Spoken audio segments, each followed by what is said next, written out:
something like 68% of retirees report that they have a really difficult transition when they stop working, going into this 10, 20, 30, 40 years of not working. And it's so important to be able to figure out what your next purpose is, what we call these core pursuits or hobbies on steroids. Keep your curiosity up and running. So I think that continuing education is part of that, let's call it, palette of things that we can do to keep learning, but it can be super expensive.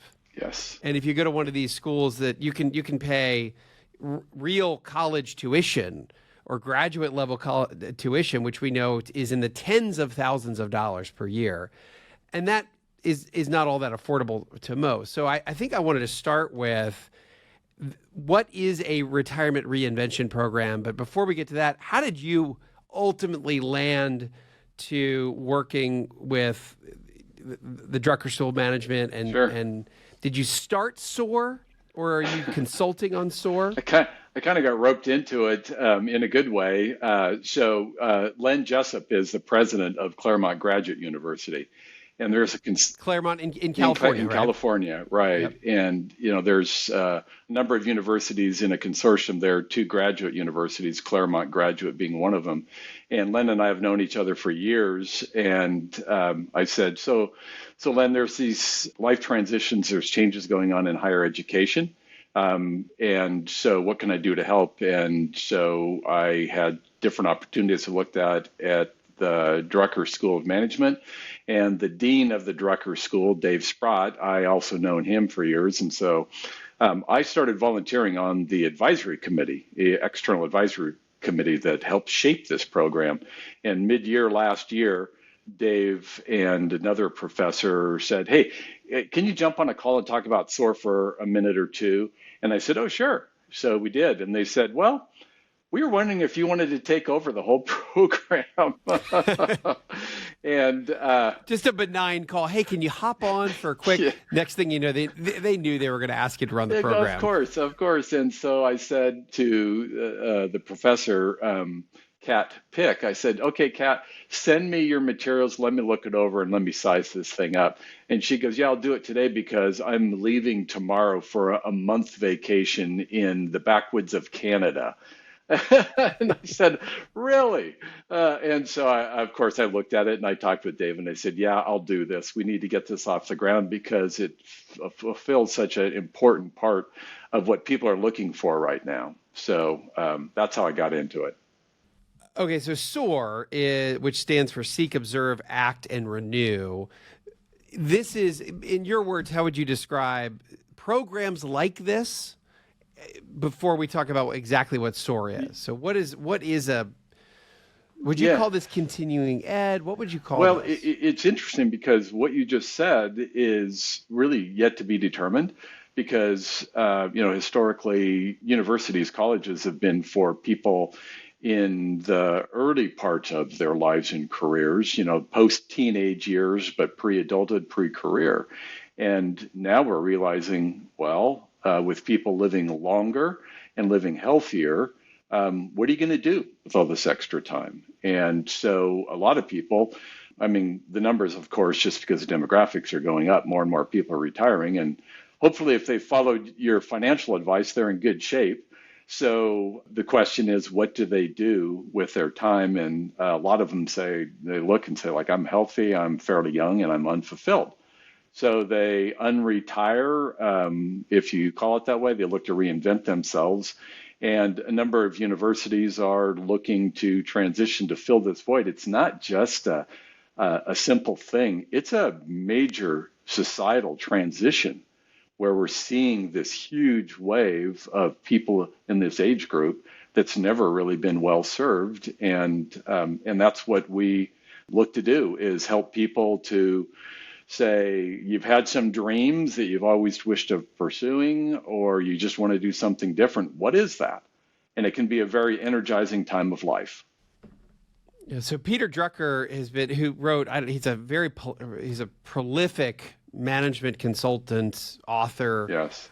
but I think he said something like if you talk about working for 50 years or 50 years of working life, you're going to have to reinvent yourself at some point. Right. And at that point, you've got to make something different out of yourself rather than just and re-energize yourself. I will say that I have conversations, let's call it in the financial planning world, people that did love their career, that have made a lot of money, but it's tough when you're 30 years in or 35 years in as a management consultant for a giant company to have the same vigor Yep. in year 35 than you did in year 5 when you're trying to make partner. Yep. It's just really hard for humans to continue on that trajectory. It is. And then I think you start thinking, gosh, I've loved this, but I've been doing it forever. What else can I do? Is there something else I can do? Yeah. So for your folks, let's maybe talk about who's a candidate for a program like SOAR. What's the age range you see this as, and then I want to get to the curriculum because Sure. I was able to find your curriculum, at least an overview of the curriculum on the Drucker School of Management website. So I want to talk through the curriculum too. Yeah. So the candidates are kind of like what you just mentioned, people that have had success in their career, however they define it. And for whatever reason, it could be age related or just I'm done here and I want to find something new. They want to be thoughtful in that transition because a lot of people they don't plan for it at all. And they fall into like, what do I do now? And we've all heard the funny stories of two a husband and wife in the same situation, and now they're both in the same house all day long, and they're getting on each other's nerves. Well, they didn't plan. They didn't plan what they're going to do. And I had a real fortunate encounter when I was in my 20s as a software developer. I worked with a really, really old guy. He was probably 53 years old. And I thought he was really old, and he was a software developer. And he said one day to me, I bought a couple of acres, and I'm starting to grow rhododendrons. And I looked at him like, and what? That doesn't make sense at all. And so I said, well, Ernie, why do you want to grow rhododendrons? He says, well, I'm 53 years old. I'm not going to be a software developer forever. And so I'm planning to have something that I enjoy doing for my second act. Well, I was in my 20s. My parents never told me that. Nobody ever told me that. And here was a guy I was lucky enough to work with that was already doing that. And he said he wanted to run it as a business, didn't have to make a lot of money, just keep him busy. And it figured it'd take him 10 years to get it off the ground. So by the time he's in his early to mid 60s, he's ready to go with his second act. Created a massive impression, obviously, because I'm still telling this story all these years later. But when you look at kind of what society has done to us, the life. Wait, did Ernie end up with a rhododendron company? He did. Wholesale rhododendron. He really did. He did it. Yeah. It's amazing. He did. Yeah. I need to. I'm thinking when I think rhododendron, I'm thinking azalea. Is that close? They are related. Yeah. Rhododendrons are generally bigger with bigger flowers, and they grow all throughout the Pacific Northwest in mountains. So they can be purple, they can be pink, and they're pink and white. Okay, so they remind us of azaleas at the Masters. Yep. So again, I'm in Atlanta. We're near Augusta. Yes. And we're a heavy azalea city. Yes, they are related to azaleas. And for those who are listening around the country that are maybe not as familiar with azaleas, rhododendrons are close. So he ended up with a landscaping essentially a nursery type wholesale business, nursery, which is pretty phenomenal. Yeah. So and he did that for a long time. Then. Yeah, he did. And that's pretty awesome. Yeah, and it was, and he was telling me about how. This was 30 years ago, and Ernie was telling me, or 40 years ago now, and Ernie was telling me about planning your future ahead. And then as part of my career, I ran into Peter Drucker's article titled Managing Oneself, was published in Harvard Business Review, also a book you can get on Amazon. And Drucker himself says, you got to plan for this second half of your life. And when you think about it demographically, back in the early 1900s, our average lifespan was about 53. And then you think about retirement that we perceive nowadays around 65 or 67, whatever it is for you. And that was established in 1935 in the Social Security Act. a lot Yeah. has changed. And, the average life expectancy was in the early 60s in those days. And now it's closer to 80, lumping everybody together. And of course, a little dip due to COVID. But so what are you going to do? And health has improved. What are you going to do with all those years? So, we're really looking for people that want to be thoughtful about how they go about planning the second stage, so they don't end up stuck under one roof or get tired of playing golf every day of the week. A lot of people do that and then it runs out. What am I going to do now? Well, you've had a lot of experience in let's call it senior living and with senior Yeah. populations. And in that world, I'm thinking people in their 80s, 90s, but you've probably worked with, what is the age range you've worked with? And have you seen this as an area that people fall short dramatically? So for every one rhododendron Ernie, there are 20 or 100 other people that are just searching for something to do Yeah. in the 2,000 hours extra they have once they stop working. Have you It's seen true. a lot I've of seen that? that a lot, and it's interesting because I have worked in senior living. I was a co-founder of an institute for senior living at Washington State University, and it focuses on the senior living communities. And a lot of people are in those communities, their minds are still sharp.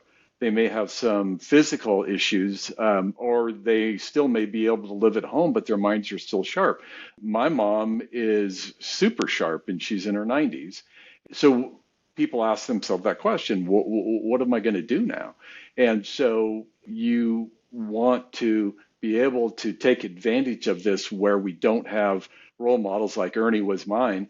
But I talked with my mom. My mom asked me one time, "What's it like taking care of us old people?" Because she never had that opportunity. Her parents passed away when she was still fairly young, and I told her, "Oh, well, sometimes you're kind of a pain in the rear." But a lot of time it's joyful, but it is new and it's kind of cool, Mom, because I have experiences working with you as you age that you never had. So I know more about this than you do. Let's talk about SOAR. And so you didn't necessarily start SOAR, but when it was a concept, they brought you in and said, "We really need your help." Right. And now you're essentially running this and driving this program. Maybe just let's talk. I love the curriculum, the Museum of Me, great questions, transitions, purpose and impact, design your life. And it sounded like it is over the course of, is it 9 months? What are the logistics behind this? Because this is California, Yeah. but I know you can do some of this online, but some of it in person. Yeah, and that's a great question because if anybody looked at the materials a couple of months ago, it was a 9-month program and it's not anymore. We are, no surprise, being part of the Drucker School of Management. We use product development techniques to figure out what our customers want and design programs to meet the needs of customers. And so when I took it over, I said, we need to do some market research here and figure out what the demand is out there. And there are a number of universities that do put on 9-month programs, and they're expensive. They require 9 months of commitment to move to a city, to have the time, as well as up to $75,000 for one of these programs. Both the time, the geographic restrictions, and the money are inhibitors, and this is a growing area for populations. So our market feedback said, no, you got to do something that's more accessible. So the SOAR program, as we have it now, the high level it's in 3 sections, this spring, in the fall, and next winter. But let me only talk about the first chunk right now because it is just as you described. It's a hybrid online and on campus. It starts on March 13th is the first online session. And we do introductions with the faculty and all the participants and have some panel discussions. And then you get homework that a month later, April 12th, 13th, and 14th, is on campus in Claremont, California. That's essential because a big part of this is not only getting expert advice from the faculty, but your peers. There's going to be a lot of people Sure. kind of like you that you want to develop relationships with and talk with that are going through very similar issues, and you can learn a lot from them. So we didn't do it totally online. We said, no, that would be a big miss. That wouldn't provide value. So then that 3-day on campus in Claremont is followed up by 3 more sessions online. And it makes it really accessible. And then the price point, instead of being $75,000, it's $3,995 for basically a 3-month program. Let's go through what you think the curriculum looks like. And it sounds like this has already been taught. It's a new group that's being able to, that's right. consuming it. But let's go through Museum of Me, Great Questions, Transitions, etc. Sure. Let's talk. I love Museum and Me. Yeah. Of Me. It's cool. really, that's a cool name. It's really cool. And the professor who leads that, his name is Josh Good. He's a museum expert and a historian. And he always emphasizes, I am not a techno person, I'm a humanities person. And so for him to kick this off is really cool. The Museum of Me, we've all been to museums, and the way Josh says it is that we've all seen what they look like, and we appreciate different ones for different reasons, but we never know what it's like to build one. And so what he takes the participants through is to develop their own story like a museum curator would, including artifacts that people can look at. You can look at and say, this tells part of the story of your past. And then what story do you want to tell now? And then what story might you want to tell in the future? So, I mean, he's also got a great sense of humor. He cracks me up all the time. And so he's very engaging and entertaining. That's kind of uses that museum paradigm to start getting people to think about, who am I? Where have I been? What am I going to do? And then map out, if I were to be able to look at my entire story, what are the last 20 years or 30 years really want to look like? Right. Yeah. And, there's a lot of paradigms you've heard out there. Write your obituary. What do you want your obituary to see, and things like that? I like the museum story better. I've never loved the write your own obituary because it's kind of a dark narrative. It is. I immediately think of a funeral. I immediately think of the crying people talking about the dead person. Yes. And it's a powerful narrative, but I think I like museum, the story of a museum, a little better. It is good because, as I said, the past, present, and future paradigms, because there are other programs that I know about that say, at this point in your life, it's about reinventing yourself. Who is the new you? So throw away your resume. And I'm not a disciple of that one because that's there's a lot of value and strength in that. There may be some things that you're done with and you want to move on, but you got to base it on that. So Josh does that. And then he transitioned it to a couple of professors, Kat Pick, who's an organizational expert, and then our arts and humanities dean, Laurianne Farrell. And they ask some of the big questions. And so that's the second course. Great questions. That's the second part of this 3-day. It's the second part. So you'll first start out with Josh and the Museum of Me, and then you go into the great questions, and they use books and poems and things like that. Ask all the big questions like, what's truth? How do you know it? What's forgiveness? What's loss? What's joy? What does it mean to be a person? What is a life well lived? And you have to struggle with some of those. You got to roll up your sleeves and put some thought into it. I was going to say, if you put me on the spot, I don't know. Those are hard to answer right off the tip of your brain. They are. So that's why if you read these same things in a book and say, I'm going to figure this out myself, some people can do it. But if you have experts that facilitate this, guide you through it, and you have peers in the same room, and you get to go off in a small group for a half hour or so and kick it around a little bit and learn from other people and share your ideas, it's really powerful. I think about over the years, I've done a variety of different executive leadership classes and courses. And getting to know the milieu that you're with is actually probably is the most memorable part of these. Yes. So I think that any leadership training program or leadership course that you go through, and there's obviously lots of different versions of this in cities all over the country, and for companies, but the takeaway is a remembrance of what you're learning from your peers. Yes.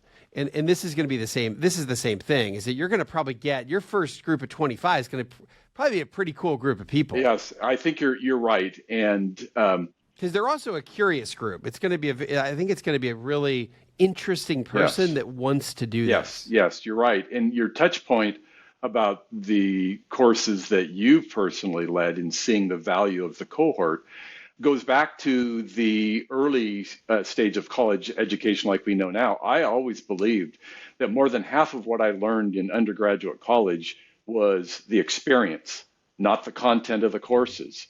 And you look at people now that get together with their friends from college 20, 30, 40, 50 years later.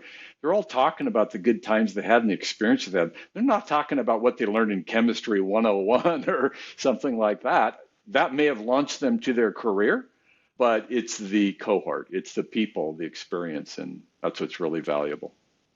Okay, how about transitions? So Jeremy Hunter, the professor, leads this. He travels the world teaching mindfulness, judgment, clarity in relationships, quality of life, and things like that. And transitions is a big part of it. So when you get this foundation of your Museum of Me and you think you have a handle on some of the great questions, so how do you transition from where you are now to where you want to be?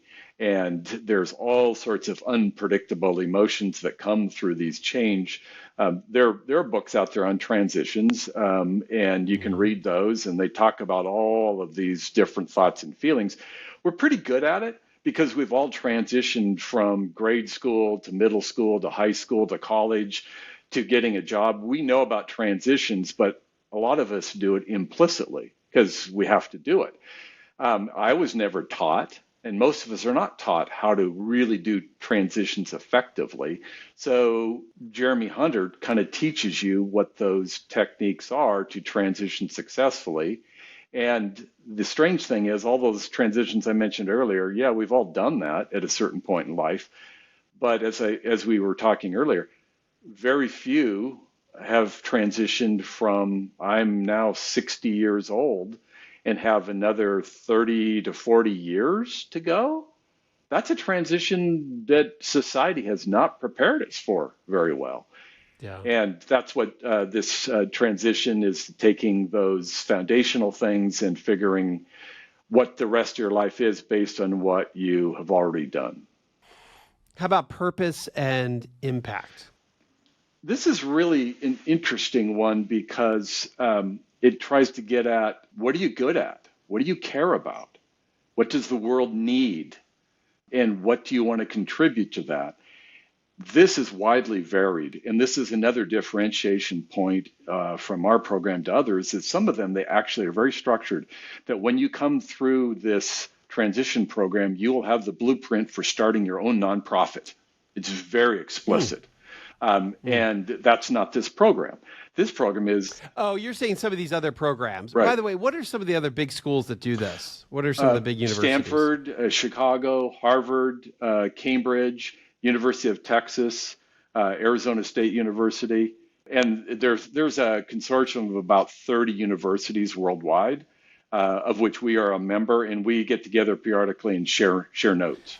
What is the consortium called? What is the umbrella name for these courses? The NEXEL, NEXEL, NEXEL Collaborative.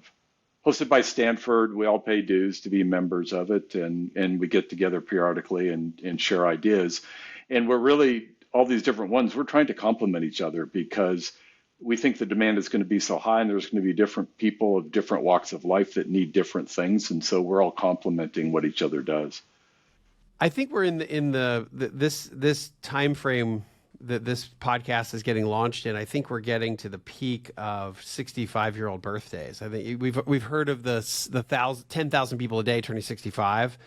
I think that 2024, early 2024, is the peak of those birthdays happening every single day. So you're right. The demand. I mean, there's 3 dozen programs that are teaching retirement reinvention.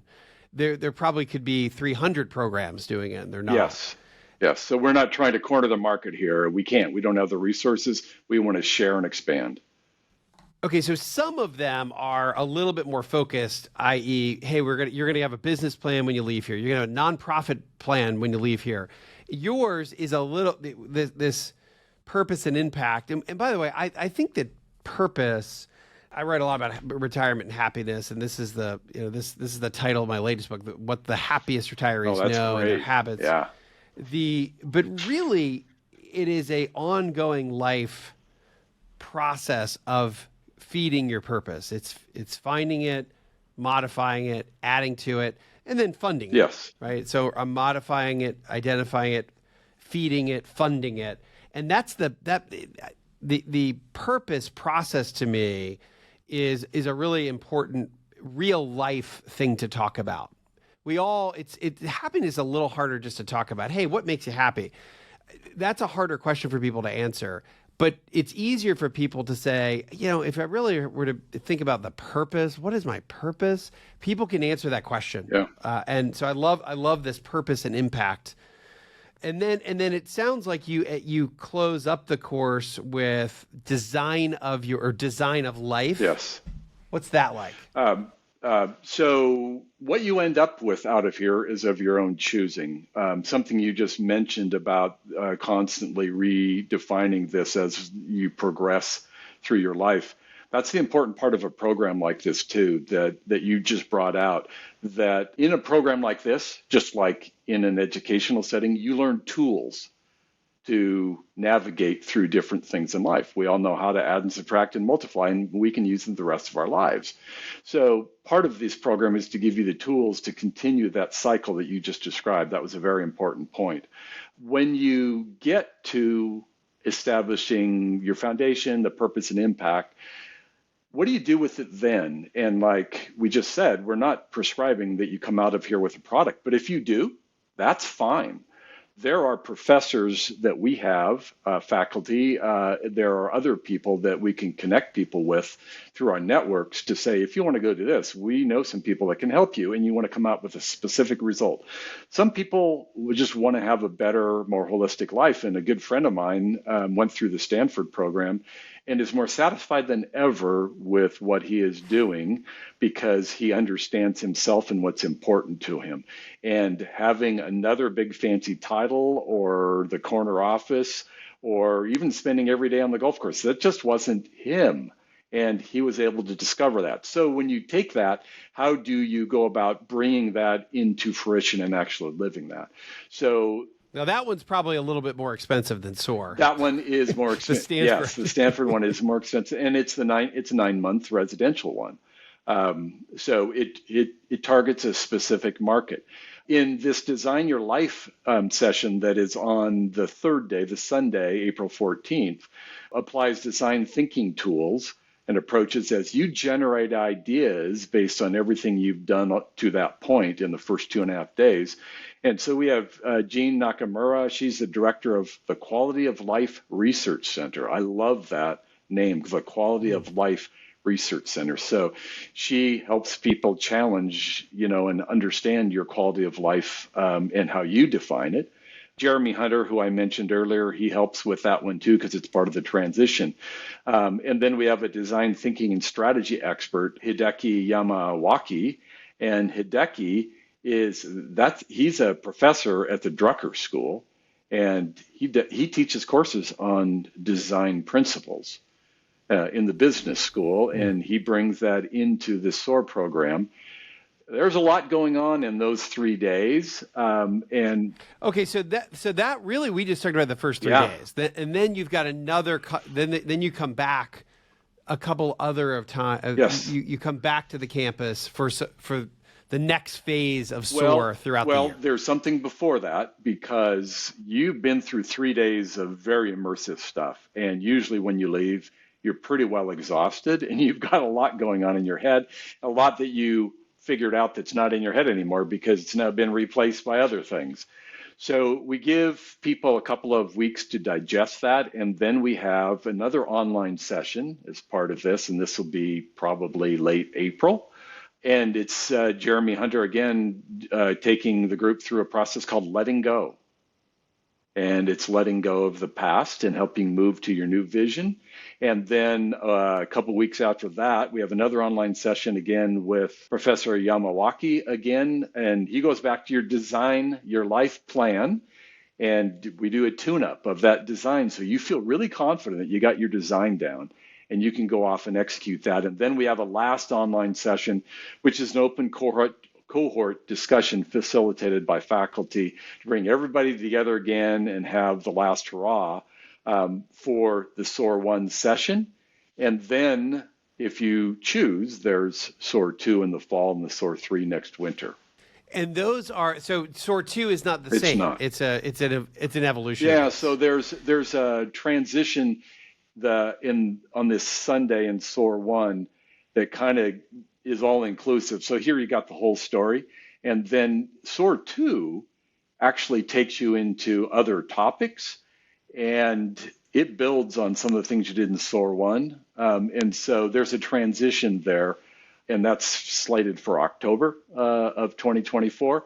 And then in 25, early January, a capstone experience, which is a separate event by itself. You can choose to join or not, but it's probably going to be an international travel trip to be immersive with students of all ages. So it's going to be people from SOAR, probably students from the colleges. So we're going to get older people and younger people. It's pretty powerful stuff when you see these different perspectives. How new is SOAR? Because you've said you mentioned that you've seen successes and you've seen people go through this. Is this because of SOAR or the same curriculum in slightly different venues? It's the same curriculum in slightly different venue. It's actually called SOAR. What about maybe some stories of some results or just some stories of folks that came through that and how that impacted them? It's really interesting because I looked into some of those, and some people continued on their present trajectory, but they had a newfound confidence that they were on the right path, which was unexpected. That's cool. Yeah. And other That's people cool. said, well, I'm going to transition into my version of retirement as they defined it on their own terms. And they were very happy with that. So I know a couple of police chiefs that decided they didn't really want to be the face of the city's police chief anymore, but they really knew a lot and wanted to share that. And so they became consultants. And it's a common route for people, but man, they're sharing a lot of good experience and knowledge. What do you think your favorite piece of advice is on second act or reinvention? What have you seen work the best? What is your favorite part about what you all are teaching at SOAR? Well, my single piece of advice is that at this stage in life, most of us, if not all of us, have had many years of meeting many demands from the world. Here is your chance for you to work on you. Take it. It's your chance for you. Take it. You know, with your background, this is not out of left field because I think about it all the time. But I always follow up Gallup, and they do a workplace engagement study, and they do it I think they update it every year, and the latest one shows workplace engagement in different geographical in Europe, in Asia, in North America, and Canada. And I've looked at these engagement studies for 20 some years, and they still, to this day, have a similar ratio of people that actually are engaged or really like working. And the latest one, at least in the US and Canada, is about 31% engagement. Wow. So a third of folks, a little less than a third of Americans and Canadians really love work. That's how I interpret it. It's purposeful work. And then you have a really big chunk of people that Gallup actually calls it quiet quitting, which means they don't really want to be there. So they're just doing the bare minimum. Yes. I really don't want to be here. So I'm kind of quiet quitting.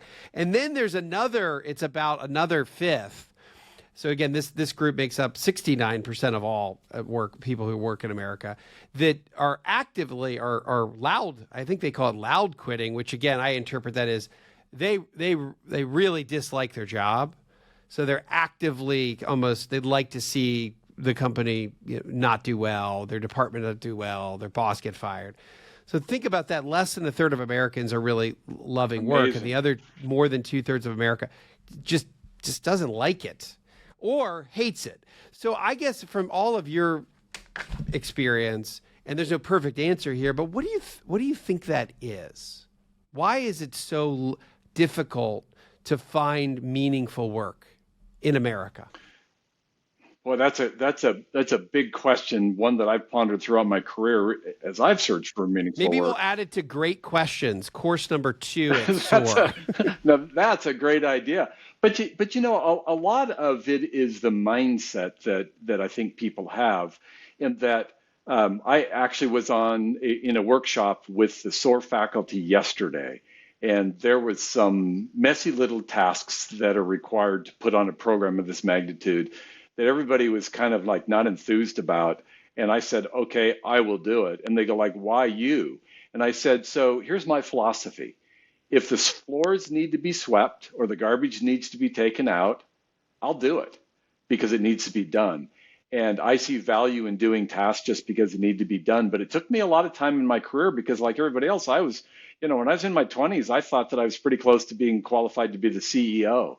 In another week or two. I knew so much coming out of college and all that.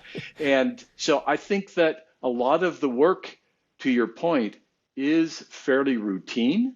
I worked in a grocery store and I stocked shelves, and the next week the shelves are empty and I got to put cans right back on the shelf. And I thought, wow, this just seems like I'm going nowhere. But then I realized one of the people said that I worked with, another wisdom point is like, people come into this store to get food and products that they need for their lives. So by putting these on the shelves, you're actually helping people live their lives. And there's meaning, I think, in a lot of work that people don't look for. But when we go around thinking like, oh, I want to get a bunch of stock options and quit working and do all that, that's absolutely the wrong approach to finding meaningful or meaning in whatever work you do. So what is one thing, by the way, great answer. I put you on the spot with one of the great questions that I think about all the time in America. And it's juxtaposed because we have such a productive workforce. So we have I believe, I call it the Army of American Productivity, which is a 24/7, 365 machine that's always moving forward. Is. Innovation, entrepreneurship, it's always moving forward. Now, the fuel, I think, can be slightly different. There's part of the fuel that's, again, never ending. It's a bottomless supply of fuel for that Army of American Productivity, fueled by part of it's fear. I've just got to work. Yeah. Part of it is optimism, and then part of it is purpose. And I think that's the noblest of the three. But it's kind of this 3-cylinder tank that is bottomless, because these are our human emotions that will never go away as long as we're human, unless we're replaced by artificial intelligence. So what is maybe, as we wrap up today, what is one thing that our audience can maybe do now if they're considering a second act career? Yes. Yeah. So in your bottomless source of motivations for the American workforce, the middle one you mentioned, optimism, I think is extremely powerful. And you don't get optimism by staying on social media and reading the news every day. That's something that comes in really what we do every day that's away from those things. And that optimistic approach, I think that, we have every right to be optimistic. There's so many good things that can be done.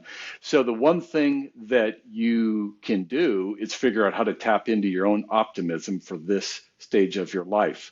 And I go back to the old phrase, carpe diem. When you finish listening to this podcast, go immediately look for programs to help your journey, do some research. Ours is easy to find, CGU SOAR, SOAR, CGU SOAR. If you just put that in a search engine, it'll pop right up as the number one. And then do your due diligence, look at other programs and what they might offer and find the one that works for you. And you bring that optimism and that desire for reinventing yourself, your renewal, to a program like this, it's going to be fantastic. It's just such a great, energizing time of life if you decide to go do that, and it's there. I'm on my phone right now, cgu.soar. I'm signing up right now. Good for you. I've been thinking about this the whole time we're talking. Like, it'd be so fun to do this. I do already have, kind of two main jobs. So I don't know if I can do this just now, but maybe somebody from our team can do this. Take notes, but I just want to do it for fun. This is awesome, Steve. I mean, it's just I'm so glad we found you. And it's a great discussion about a big question that we all need to answer. We're not great at it.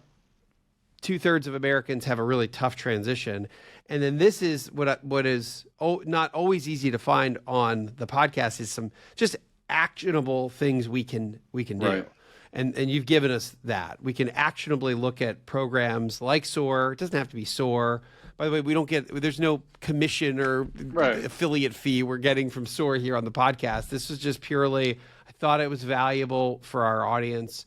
And I think that and by the way, if anybody on the Retire Sooner or any listeners end up signing up for this and take the course, we would love to hear about it. We'd love to hear if you do any of these reinvention programs or if you do SOAR. Our team, of course, would just love to hear how it goes and if it feels helpful, if it's life-changing, if it's not, we'd love to hear. So, Steve, thank you for spending the time here today and your initiative at Claremont and at SOAR. And thank you for requesting feedback from your listeners. I would also be interested in feedback. If people do sign up for the course, we'll get it. Otherwise, because we are customer driven and we want to hear from people and tune it up to make it work for people. So I appreciate the opportunity to come on and share this, not only the specifics about this program, but as you mentioned, the bigger issues. These are personal issues. And there are also societal issues. As we age as a society, we have some really cool things we can do for ourselves and for society. Thank you.